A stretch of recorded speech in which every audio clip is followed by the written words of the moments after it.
Hello, good morning. Good morning. So, I heard you booked an appointment to see me regarding the health of your child. Okay. So, Just the risk factors behind getting certain genetics tested on my child. I just want to know which one had to be tested in Florida and what was the risk behind those. okay, so the tests that have to be taken in Florida, you have PKU, hypothyroidism, galactosemia, and sickle cell disease. These are the ones that are required in the state of Florida. And then for hypothyroidism,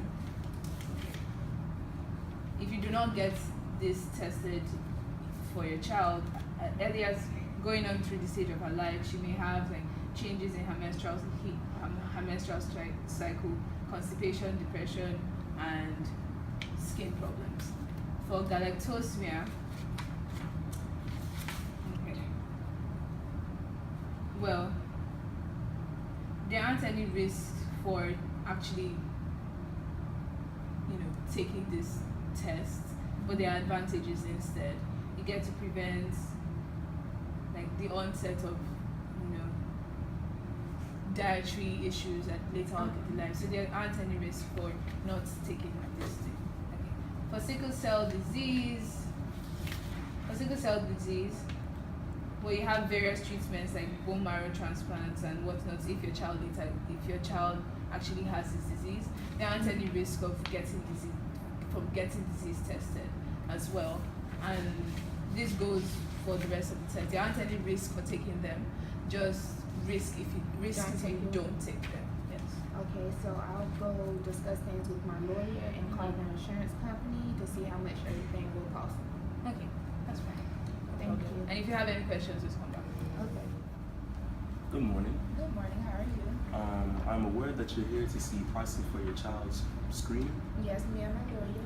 Okay, well, I want to tell you that screening usually costs from $15 to $150, depending on the state. Most states, they don't charge you for the screening. But if you have a health insurance, you usually should be covered under the child's health insurance program and Medicaid if you're eligible for it. But if you're not eligible for it or you don't know, you should go see your insurance company about that. So would I go see my insurance company and then come back? Will there be a copay? Well, see your insurance company first. See how much they'll cover. Maybe they'll cover the full price, or maybe they'll cover a percentage of the price. Come back to me, and we can work out a plan to pay the rest. I have a question. Yes, ma'am. So, say if something does happen while the screen is in process, is she liable to, sue, or how does that work? I'm aware that you're giving us the information, but if something happens during the screening, is she liable to sue, or?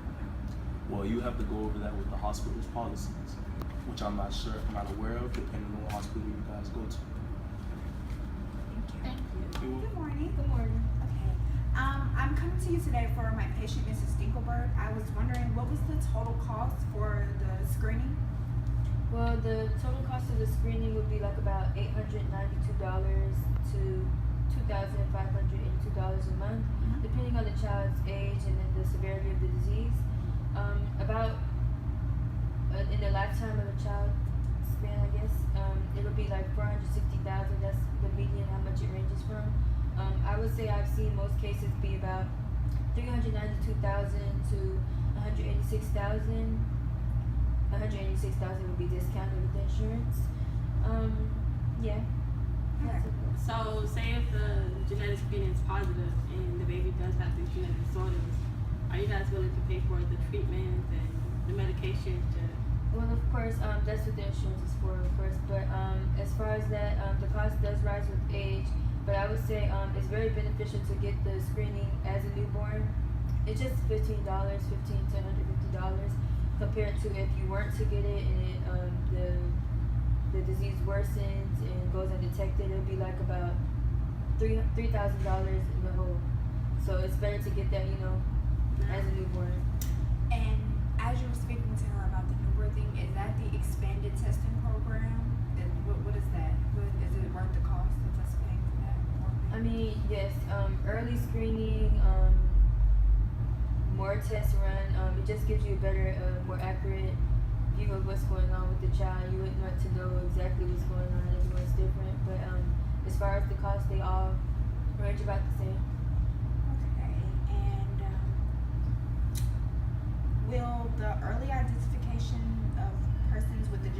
disorder, if the child does have a genetic disorder, would it lead to cost savings in treatment or care?